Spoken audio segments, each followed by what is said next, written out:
Hey everyone, we are live. Hopefully,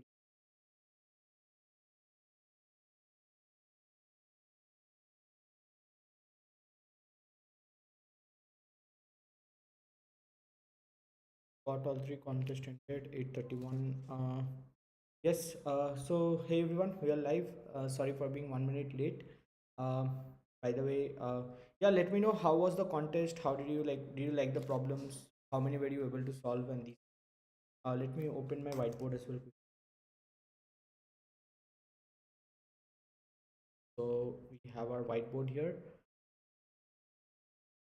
Let's go to the contest and start solving the problems. So क्या हालचाल सही बिल्कुल सही Okay, so let's solve the first problem quickly. So there are n bowls that contain cookies. In one operation you can take one cookie from any non-empty bowl and put it into another bowl. If the bowl becomes empty, you discard it. You can perform the above operation any number of times. You want to know the maximum number of bowls you can have with identical number of cookies. Right. So we have to tell what is the maximum number of bowls with identical number of cookies. What in each operation, what you can do is you can take some cookies. You can take a cookie from one bowl and place it in another bowl, and you can do this operation infinite number of times, right? So and once if a bowl becomes empty, you just discard the bowls. So for example, n equals to 3. uh, Please keep volume up. Is Am I not audible properly? I have increased the volume. So let me know if I'm not uh, audible. So yeah, we have n equals to 3 and we have ARR 315. Now in this case, what we can do is we can see we have to make equal number of cookies in each of the bowls. So we'll take two cookies out from 5 and we'll place them in bowl number 2. Like from third bowl we'll place them into second bowl. So what will be the configuration? 3, this has increased by 2, so 3 3, and 5 has decreased by 2, so 3, so 3 3 3. So all of them has equal number of cookies, so the maximum number of bowls that we can have with equal number of cookies will be 3, right? So we can have all the 3 bowls with equal number of cookies, that is 3 3 3. Okay, let's go to the second example, 4, and we have 1 2 6 5. 1 2 6 5. In this case, let's see. So we have 1 2 6 5. Okay, we have 1 2 6 5. What can we do?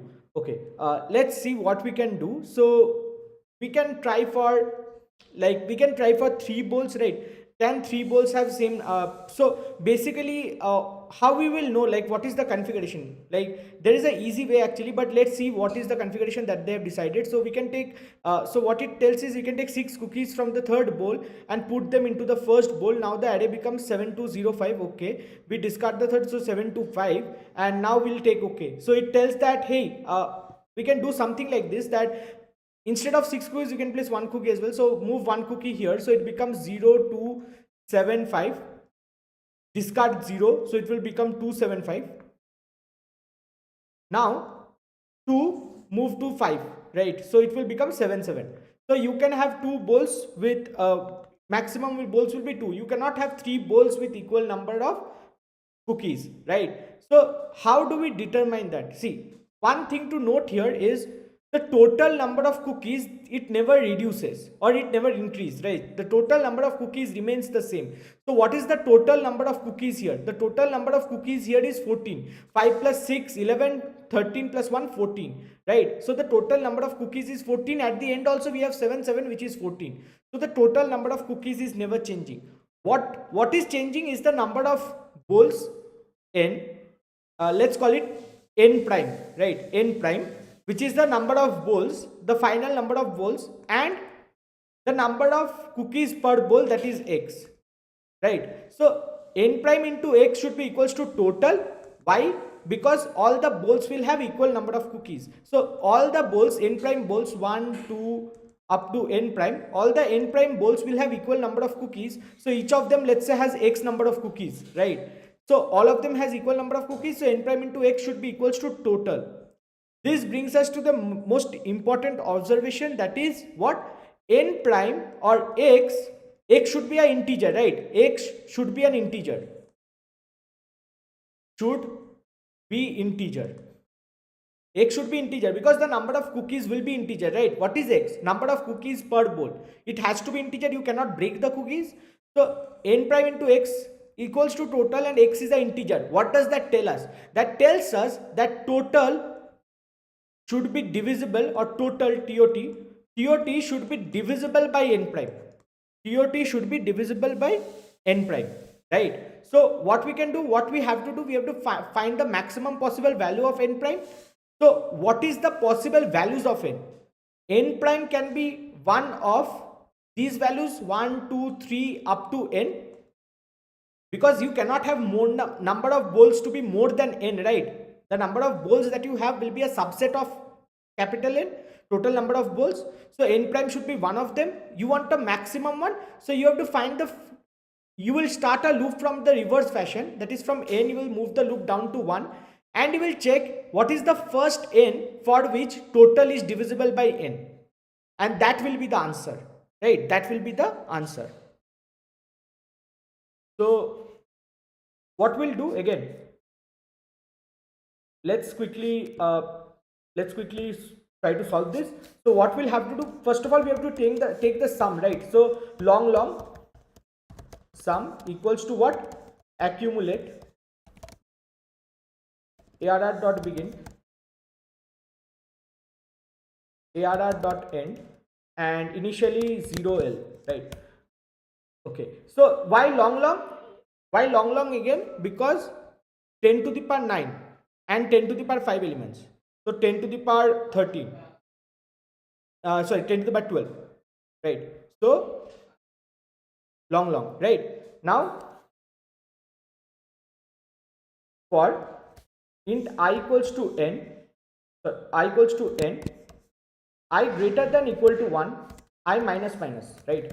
So if sum modulo I is equals to 0, we'll just return I, otherwise return 1. We can have some return 1 here. So that should be the logic. So let's run this. Okay, this is working, so let's try to submit.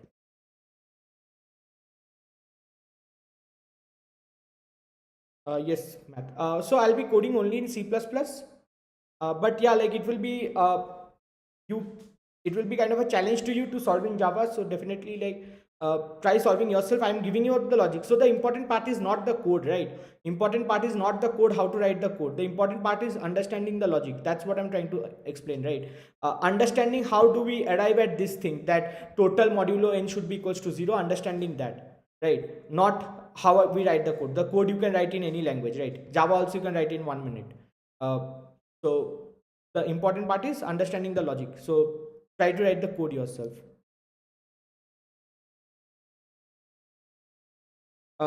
Explain the reason of long. Just see the constraints. What is the range of integer? 32 bits, right? 2 to the power 31 minus 1, 2 to the power 31 minus 1, or 32 minus 1. So it should be around 10 to the power 9, something into 10 to the power 9. So we are having 10 to the power 5 elements and 10 to the power 9, each of them is ranging. So if you sum them up, it will be like the sum can maximum go up to 10 to the power 12, right? So sorry, to 10 to the power 14. So that's why we have to take long. It cannot be held in an integer.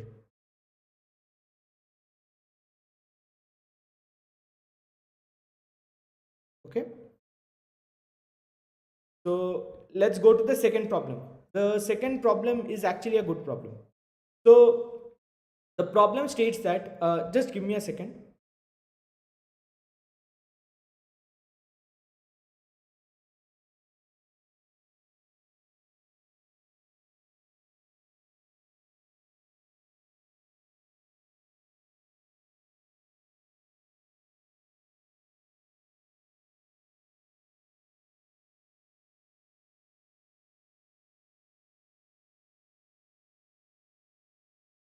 Sorry. So okay, so let's do this. Let's quickly solve the problems at the end. If you like, just rewatch, right? Just rewatch the video. you can definitely go back and watch, that you have that flexibility. Again, like let's quickly go to the second problem, GCD array. So you are given an array ARR of length n. Uh, can you, yes, L is the, yes, L means long. Can you guys tell me if you are, if I'm audible? Can you guys quickly tell me if I'm audible? I had muted myself before, so can you guys quickly confirm if I'm audible?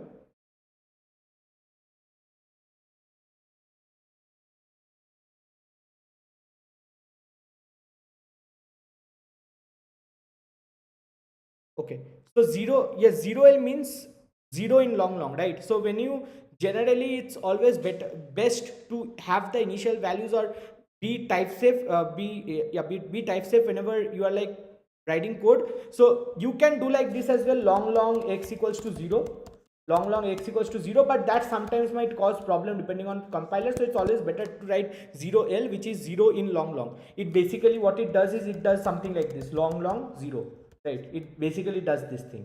So zero in long. Similarly for one, you will write one L, right? Like this. So it's always best to be in the type that you are.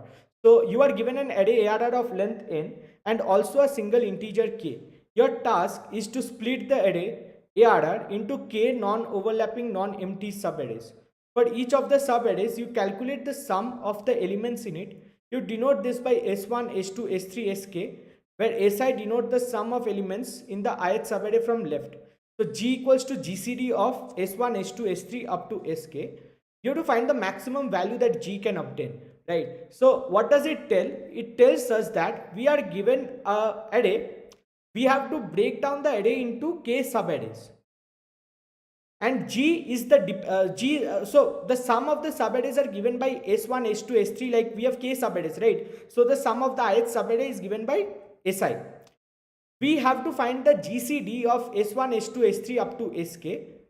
We have to tell what is the maximum value of G that we can have.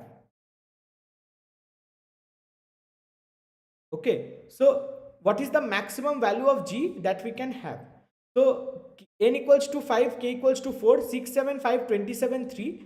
In this case, we can have the output to be 3, that is the maximum GCD can be 3. How can we do that? 6 can be splitted in a single part and we have to break it down into 4 subarrays, right? So 6 will be one part, 7, 5 will be the second subarray, 27 is the third, 3 is the fourth. So all of them has a GCD of 3. So the common GCD, or all of them has a factor of 3. So divisor is 3, common divisor of all of them. So the GCD will be 3, and that is the maximum possible value of G that we can obtain. We cannot obtain G equals to 4, 5, 6 anything, right? So this is how, this is the question, right? So again, the question is, you are given an array, you have to break it down into n or k subarrays. The sum of the subarrays are given by S1, S2, S3, like that, Sk. You have to find what is the maximum value of G, where G is the GCD of S1, S2, S3, Sk, right? The sum of all the subarrays. So how can we solve this? And we have n equals to 10 to the power 4, ARRI is 10 to the power 5. Okay, so how can we solve this? Let's understand. Okay, first thing, let's actually quickly visit a bit of basic mathematics, right? What is the meaning of GCD? GCD is the greatest common divisor. That means the greatest divisor, GCD of AB, will be the greatest value. Let's say this is G. So what does this mean? A modulo G is equals to 0, that is A is divisible by G. B is also divisible by G, and G is the maximum value. G is the maximum value such that both A and B are divisible by G. So that is the greatest common divisor, right? Basic mathematics. That is the definition of GCD. Now, if A is divisible by G, B is divisible by G, what can you say about A plus B? A plus B is also divisible by G, right? Because each of them independently are divisible by G. For example, we have 4. 4 is divisible by 2. 6 is divisible by 2. So 4 plus 6, that is 10, should also be divisible by 2. Right? Because why? Again, A plus B, if you do a bit of modular arithmetic, A modulo G plus B modulo G, whole modulo G should be equals to 0. And each of them independently are equals to 0. So 0 modulo G will be equals to 0. Right? So that's why Uh, so that is basically a plus b modulo g should also be equals to 0. Okay, so actually this is what we would need to find the answer. Now what we have been asked is g equals to the GCD of S1, S2, Sk. That means what? G divides each S1, S2, Sk, all of them. That means S1 plus S2 plus Sk. This is also divisible by G. Again, using the algorithm, using the using whatever we have proved that a plus b modulo g is 0 when a modulo g is 0 and b modulo g is 0. Right? Using this, we can tell that S1 plus S2 plus Sk modulo g is 0. What is this thing? S1 plus S2 plus Sk. What is S1? Sum of the first subarray. S2 sum of the second subarray. And each of the subarrays are disjoint, right? So S1 plus S2 plus Sk, that is the total sum of the array. S modulo G is equals to 0. That is, G is a divisor of S. G is a divisor of S. What is S? S is the total sum of the array. S is what? S is the total sum of the array. S is total sum of array. And G is a divisor of S. So we have restricted down G to only the divisors of S. We do not have to loop G from 1 to some value. Rather, we only will focus on the divisors of S. Right? G will be a divisor of S. Now let's come to our algorithm.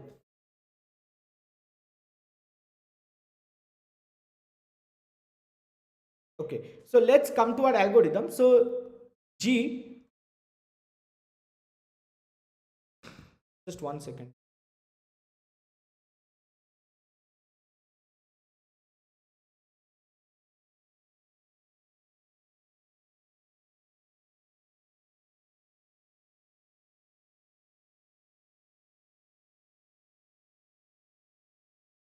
Okay, so yeah, G divides. So G is a divisor, right? Let's write it down properly again. G is a divisor of S, where S is the total sum, right? Now let's actually do one thing. So what we'll do is we'll just loop over all the elements, right? So we have the array. Let's take the array here, right? Let's take the example array. So 6, 7, 5, 27, 3. 6, 7, 5, 27, 3. So 6, 7, 5, 27, 3. We have this array, right? What is the total sum? 7 plus 3, 27 plus 3, 30, 35, 35 plus 6, 41, 7, 48. The total sum is 48, right? Okay, so G will be a divisor of 48, definitely. The answer will be a divisor of 48. Okay, now what we'll do is, also one more thing. What we'll do is we'll try to find how many subarrays, what is the maximum number of subarrays, what is the maximum number of subarrays that we can break this array into, right? Such that modulo, such that the remainder is, that is, what is the maximum number of subarrays for every G, right? For every G which is a divisor of 48. So we'll do this for every G which is a divisor of S. For every G which is a divisor of S, what we'll do is we'll try to break this down into number of subarrays, maximum number of subarrays, such that each subarray is divisible by G. We'll try to break this array down into maximum number of subarrays, such that each subarray is divisible by G, right? So what we'll do here, again coming back to the first thing that we had derived, a plus b modulo G is 0 when a modulo G is 0 and b modulo G is 0, right? So we want each of the subarrays to be independently divisible by 0. So let's say S1, S2, S3, like this, these are the subarrays, right, up to Sk. So what we can tell is S1 plus S2 is also divisible by G. Similarly, S1 plus S2 plus S3 is also divisible by G. Similarly, S1 plus S2 plus S3 up to Sk is also divisible by G. That brings us to the conclusion. What are these? These are the prefix sums, right? So each prefix sum should be divisible by G. wherever we make a partition, each prefix sum should be divisible by G, right? Each prefix sum should be divisible by G wherever we make the partitions. These are prefix sums, all of these are prefix sums, right? So basically S1, S2, S3 will be the first subarray plus second subarray plus third subarray, which is a prefix, right? So each prefix sum wherever we make a partition should be should be divisible by G. Okay, that actually does a lot of solves a lot of problem for us, because now we have a G which is a divisor of S. G is a divisor of S, that is G divides S. G divides S. For that G, what we'll do is, first of all, we'll calculate the prefix sum of the array. We'll calculate the prefix sum of the array. P is the prefix sum of array. Now we will try to partition as many places as possible. So we'll try to find all the places where P of I modulo G is equals to 0, and there we'll create a partition. Why? P of I modulo G is 0. What does this mean? This means that the prefix is divisible by G. Again, let's say we have already taken two subarrays. We have already found two subarrays which are divisible by G. Let's say we are trying to find the third subarray, and we find it at some index I, that P of I is modulo G is 0. This tells that this entire thing, S1 plus S2 plus, let's call this subarray as S3, plus S3 modulo G is 0. Modulo G, small g is 0. We already know S1 modulo G is 0, S2 modulo G is 0. So each of them will become, both of them modulo G will become 0. So it becomes S3 modulo G, which is equals to 0, which actually satisfies our condition. Right? So we'll make partition in all those places. What is the condition? What is the condition for us to verify it is the largest possible G? Simple. The number of partitions made. Number of partitions, it should be greater than equal to K. Simple. Right? Number of partitions, because we have to make K partitions. If the number of partitions we can make is greater than equal to K, this is a valid solution. This is a valid G. Now we have to find the largest G out of them. And we can just loop over all the G's and find the largest G, that for which the number of partitions is greater than K. So that solves the problem, right? Let's look into the code for this. And it's pretty simple actually. First is, we have to find the total sum. We can take the sum as integer here. Why? Because we have 10 to the power 4 n and each element is 10 to the power 5. So total sum of elements will not be exceeding 10 to the power 9. 10 to the power 9 is within the integer range. So integer sum equals to, let's do accumulate, arr.begin, arr.end and 0. So we have found the total sum. Now we want to find the divisors for this. So vector int, let's store them in the divisors array. Vector int divisors.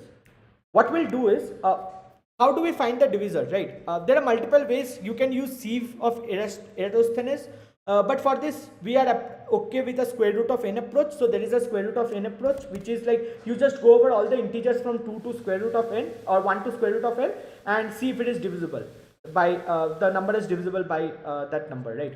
So int m equals to square root of sum plus 1. For int I equals to 1, I less than m, I plus plus. If I equals to 1, I less than m, I plus plus. If sum modulo I is equals to 0, if sum modulo I is equals to 0, divisors dot push back I divisor. We have found two divisors, right? One is I, one is sum by I. We have found two divisors. Again, I'm not explaining this in details. This is basic mathematics. How do we find divisors? We go through all the numbers from square root of n, and every number from, like, every bigger divisor will have a so any divisor can be represented as what? A into B, where A is a divisor. So if A is greater than square root of n, B has to be less than square root of n. So that's why we'll find all the divisors by the range of square root of n. Okay. So we have found the divisors. Now we'll go through our divisor. For int G belongs to divisor. for int g belongs to divisors, right? Okay, if so what we'll do here, ye ho gaya. Now what we have to find is, we have to find the, first of all we have to find the prefix sum, definitely. So for int I equals to 1, I less than n, I plus plus, arr I plus equals to arr I minus 1, simple prefix sum. We have found the prefix sum, right? Let's maintain the answer here. So the minimum possible answer will be 1, because 1 will divide everything. Now we'll see if G is possible answer, right? So what we'll do is, we'll find the number of partitions plus, if ARRI now contains the prefix sum. Remember, we have made ARRI to contain the prefix sum. If ARRI modulo G is equals to 0, in that case partitions plus plus, right? Partitions plus plus. Now we'll check here, if partitions is greater than equal to k, in that case answer will be equals to max answer comma G, and finally we can return answer.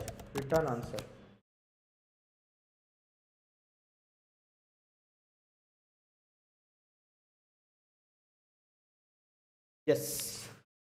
So this is the properties of GCD, right? Like if you understand that, hey, GCD means a divisor, and if you just derive the fact that GCD of AB will also divide A plus B, you are done. Basically you are done, right? After that you just have to check if the partitions are valid.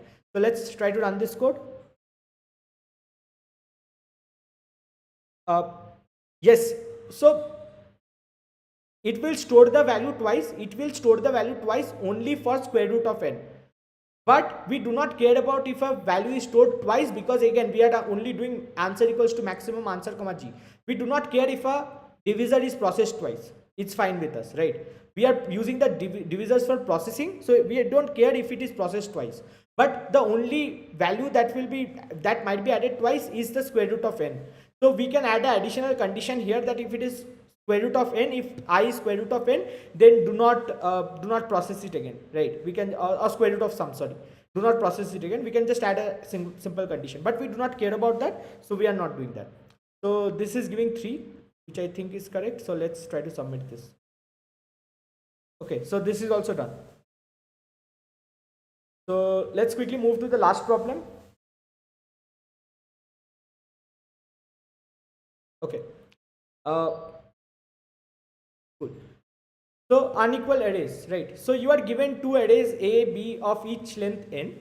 So you are given two arrays. You can perform the following operation on the array 0 or more times. Select any two indices I, j, 1 less than equal to I, j less than equal to n, and I not equals to j. What you do is, you set ai is ai plus 2, that is you increment ai by 2, you decrement a of j by 2. So you choose two indices every time. The two indices must not be same. You increment I by 2, the ith element by 2. Sure, Math Kiwi. Glad you understood. So you increment I by 2, ith element by 2, you decrement jth element by 2. Right. So again, the total sum remains the same. Which is very important. Whenever you are given operations like this, for example, in the first problem, we were giving out cookies, right? But the total sum remained the same. You were decrementing in one place, incrementing in the next place. Similarly here, you are incrementing in one place, decrementing in the another place, in the same array. So the total sum remains the same, and that might be very useful in to do something, right? To draw some conclusions, or even to solve the problem. Find the minimum number of operations required to make A and B equal. So we have to make A and B equal. Two arrays are said to be equal if the frequency of each element is equal in both of them. Frequency of each element is equal in both of them. Okay. Okay. Here two arrays, again, here this is important. Two arrays are said to be equal if the frequencies of each of the elements is same. It doesn't tell that you have to make AI equals to BI. Rather, it tells you to make the frequency of each of the elements equal.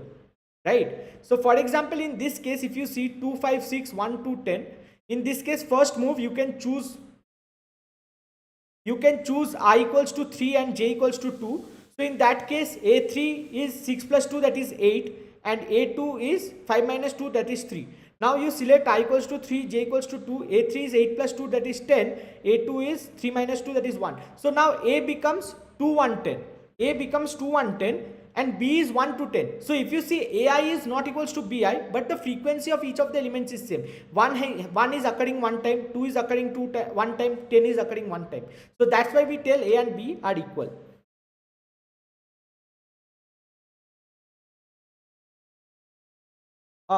I never said that, right? A plus b modulo g, we cannot say that. We can say a modulo g is, this is the reverse statement that I've said. A modulo g is equals to 0, b modulo g is equals to 0. In that case, we can say a plus b modulo g is equals to 0, right? And if you are talking about this prefix sum, in prefix sum what we did was we again used the same condition only. See, we have S1, S2, and let's say we are finding S3. So we have landed at some I such that prefix sum of I modulo g equals to 0. Now what does prefix sum of I contain? It contains S1 plus S2 plus, let's call this remaining thing S3. S3 modulo g is equals to 0, and we already know these two modulo g are equals to 0. That is the condition. So S3 modulo g should also be equals to 0. That is how we derive the condition. That is how we derive the condition. Anyways, coming back to this, so we need two steps to make them equal. Similarly, in this case, 3 3 9 8, there is no way we can make 3 3 to 9 8. So that's why we print -1. So this is the problem. What is the minimum number of steps in which you can make the two arrays equal? You can make the two arrays equal, right? How do we solve this? Okay. First thing to note here is the total sum doesn't change. Total sum doesn't change. Why it doesn't change? Because you are doing +2 and -2 on the same array at the same time. So the net delta is 0. Net delta is always 0. Right? So the total sum doesn't change. That's the first thing. Second condition is find, okay, a of I is a of I, okay. The second condition will be, we have to make them equal, that's fine. A of I is a of I plus 2, j plus j minus 2, okay. Yes, so we are doing operations. The operations that we are doing is +2 and -2. So this means that if a number is even, it will always stay even. If a number is odd, it will always stay odd. It will never go back to even, because we are doing +2 and -2. So their parity will remain the same. So what we'll do is, we will process the even and the odd elements separately. We'll process even and odd elements separately. We'll try to bring them to their frequency, because even cross odd is not possible. So we have to do even, we have to do between even and odd. Number of evens and odds should be equal. That is not guaranteed, but we cannot change a even to a odd number. Similarly, you cannot change a odd to even. Number of evens and odd between A and B should be same. That's true. That's true. The number of evens and odd between A and B should be the same, because even can only move to even, odds can only move to odds. That's true. Okay. So these are the two conditions that we have, right? Second is number of events, and also parity doesn't change. This, whatever we have said. Third thing, what we'll do is, now it's simple, right? Now it's simple. What we'll do is, let's say we have some, now let's consider an even element, right? Let's consider the even array E of A and E of B. This is the even array. E of A is the even array of A, E of B is the even array of B. So let's say we have E of AI, E of BI. It's always better if it is sorted. If both of them are sorted in increasing order, it is always better to match, like it is always equal, same thing. It's always the best interest to match E of A of I and E of B of I if they are in sorted order. Both of them has to be in sorted order. It is always better to match E of A of I and E of B of I. The reason being simple, right? The reason being simple. Why the reason is simple? It is because, again, let's say we have 2 here, and in B we have 4 here, and let's say we have 4 here, and in B we have 6 here. So 2 you can move to 4 by doing +2, and 4 to 6 you can do by +2. you can say that let's match 4 4 and change 2 to 6. Again, it is the same delta that you are doing, right? 2 plus 4 is 6. So you are doing a delta of plus 4. Here also you get a delta of plus 4, but differentiated by plus 2 and plus 2. So it's always in our best interest to move the near element close to each other. Move the nearby elements close to each other. Also, to convert, the last thing, to convert E of A of I, even or odd, it's true for odd as well, E of A of I to E of B of I, what is the number of moves needed? The number of moves that is needed is ABS of E of A of I minus E of B of I by 2. Right? This is the number of moves needed, because every time you are incrementing by 2, so by 2 will be the number of moves needed, and eventually you would have calculated like the minus and plus. In fact, yeah, like you would have calculated one move 2 times, because in a move you do plus 2 and minus 2 together. So total answer should be divided by 2 again to get the answer. So answer should be divided by 2 finally, right? And that actually solves the problem for us. Let's quickly recapitulate about whatever we have said till now, whatever we have done till now. First thing is total sum doesn't change. And also, in fact, total sum of A should also be equals to the total sum of B, because the total sum doesn't change. So if you are converting A to B, so the total sum should be same. Second thing is even of A, divide the array into even of A and even of B, and also odd of A and odd of B, because even cannot move to odd cannot move to even, right? So process them separately. Second. Third is, it's always better to convert if E of sort E of A and sort E of B. Now compare E of A, even of AI and even of BI. Compare between even of A and even of BI. Similarly for odd as well. Do the same thing. And the fourth point is, as we have computed the answer 2 times, so answer by 2. So here count plus equals to ABS of number of moves needed will be E of AI minus E of BI by 2. And finally answer divided by 2. It is not necessary, it is only for convenience. Like for example, again, you have 2 4 and you have 4 6 in the second array, both are sorted, and there are other elements definitely where you have to do minus 2, where you can do minus 2, but it's always better to it's always in best interest to convert 2 to 4 and 4 to 6. Why? Because you will get the same delta, 2 to 4 plus 2, 4 to 6 plus 2. So you get a delta of plus 4. Now if you map 4 and 4 and you convert 2 to 6, you get a delta of plus 4. So the total delta remains the same. So it's always in our best interest to convert the nearby elements. Our answer will not be worse.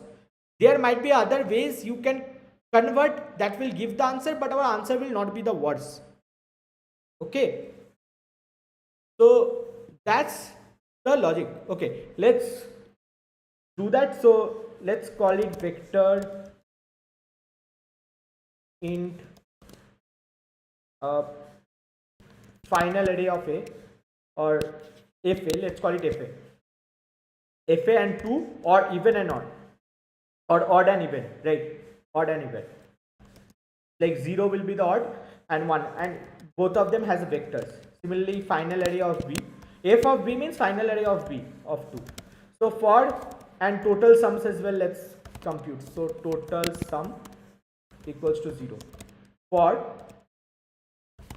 int I equals to 0, I less than n, I plus plus, total sum plus equals to A of I minus B of I. Why we are doing minus B of I? Because the total sum of both of them should be equal. So if this total sum should be equals to 0, because we are subtracting two equal sums. A of I, all A of I will get added, all B of I will be subtracted, so equal sum minus equal sum is 0, right? So total sum will be equals to 0. Now if f of A of I ampersand 1 or modulo 2 dot pushback, we can do ampersand 1 as well, like odd will go to 1, even will come to 0. In fact, that's also possible, right? So let's do ampersand 1 dot pushback A of I, and f of B of I ampersand 1 dot pushback B of I. Okay, so we have this. Now if total sum not equals to 0, or like we are just ruling out the -1 conditions, right? Or f of A dot size, f of A 0 dot size not equals to f of B of 0 dot size, or f of A 1 dot size not equals to f of B 1 dot size. In each of these cases, return -1. What does this tell? Total sum not equals to 0 means the total sum between, there is some difference between the sum of elements of A and sum of elements of B, so you cannot convert. This tells that the number of even elements is not same. This tells that number of odd elements is not same. Okay, return -1. Now we will go through all the elements for also, what do we want to find? We want to find the, okay, what was the question? A number of moves. Okay, we have to find the number of moves. Okay, so long answer equals to 0 for int I equals to 0, I less than 2. Like for even and odd, we do not want to process like 0 1 like this, so we'll just run a loop for I equals to 0 to 2. This will process even first and then odd, right? So for int j equals to 0, j less than f of A of I dot size j plus plus. So answer plus equals to long f of A of ij minus f of B of ij divided by 2l. Long of this divided by 2l, answer plus equals to, and finally will return answer by 2. Answer by 2l. That should be the final answer, right? So again, we haven't sorted. Okay, we haven't sorted as well. So for int first here only, let's do it. Sort f of I dot begin, f of A of I dot begin, f of A of I dot end. Similarly, in the for the second one also we'll sort it quickly. F of B of I dot begin, f of B of I dot end. Okay, so we have the two sorted arrays, and then we are comparing each element, and finally we are returning the answer.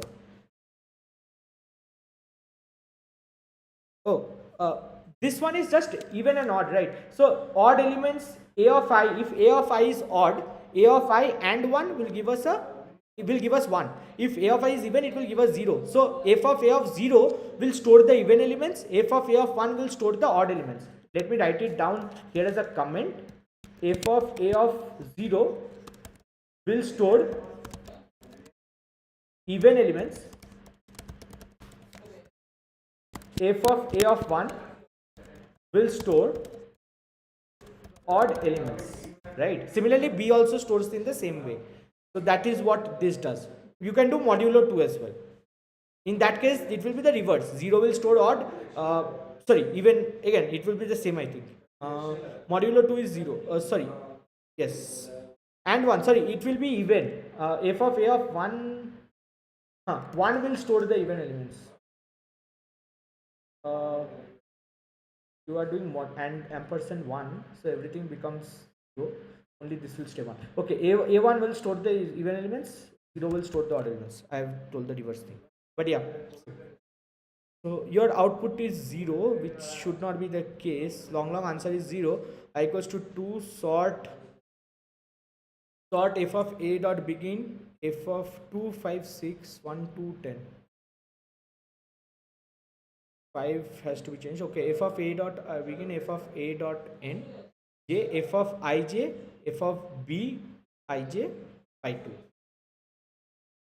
That should be okay. Answer plus equals to this divided by 2. Are we doing 2? Let's actually print answer here. Return answer. I think we are doing divided by 2 multiple times. Still it's 0. F of a of I minus f of b of j.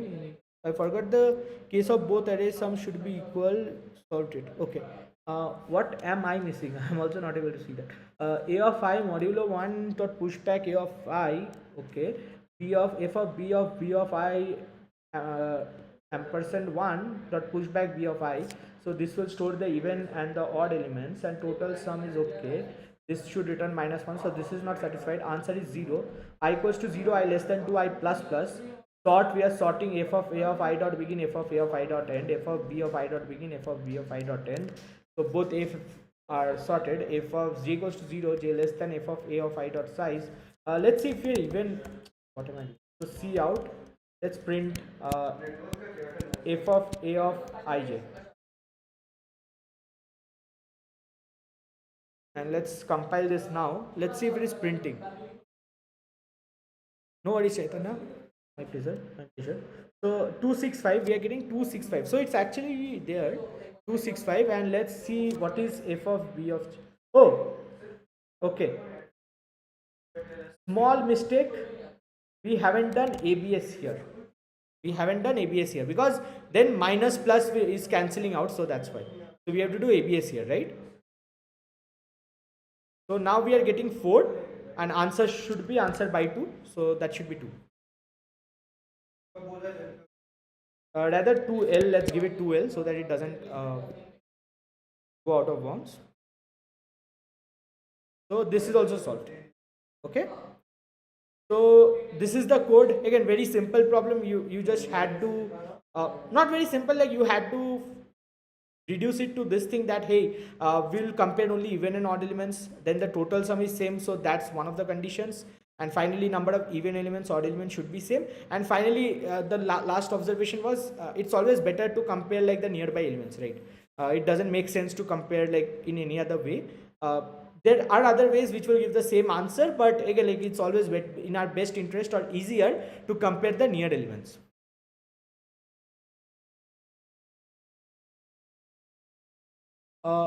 Yes, so if it is odd, it will become 0, right? If it is odd, if a number is odd, so what will be like 101 ampersand 1, so it will be like 0 0, so 0 0. Okay, it should be I was right, it should be even.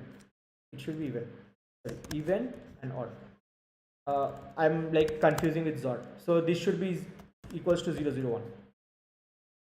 And similarly 100 ampersand 0 0 1, it should be 0 0 0 0. So it should be the other way around. Sure. Hello. So we have done all the problems for today. Thank you guys for joining in. I hope that you understood the solutions. If not, just like again, just rewatch that part. I'm pretty sure you'll be able to understand. So yep, thank you guys for joining in, and I'll be seeing you next Sunday. Bye.